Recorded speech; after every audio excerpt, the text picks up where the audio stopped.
Hong Kong Tai Po Football Club stepped onto the pitch for their first home game since the fire last Wednesday, which killed 159 people at Wang Fuk Court. The match was postponed due to the fire from last weekend. The rescheduled game took place on a weekday afternoon, but fans of Tai Po Football Club still came down to the stadium to support their side. And Tai Po had played in Sydney the day after the fire, but now they're home to face their rival team, Golek North District, wearing black armbands in the stadium, observing a minute's silence to remember those affected by the fire.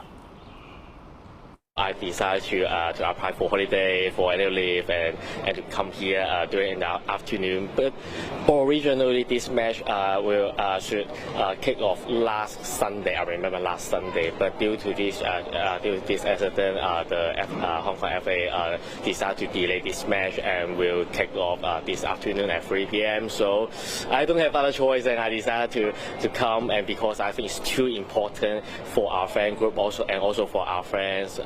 All friends, fans, and also the residents from this district, from Tai Po, to come and also show respect and at least do something for this accident.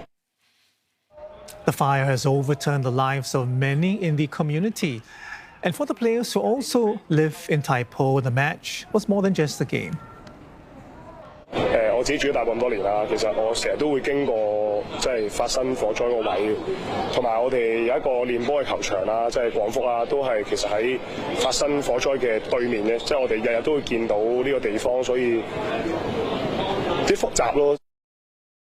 我覺得唔單止係我哋球隊嘅分數嗰個影響，我覺得真係因為最近大埔都發生咗件好嚴重嘅火災，咁我覺得。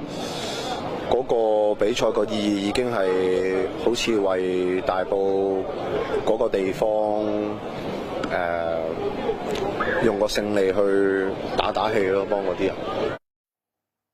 Well, the match ended 1-1, with both teams staying second and third on Hong Kong's Premier League table.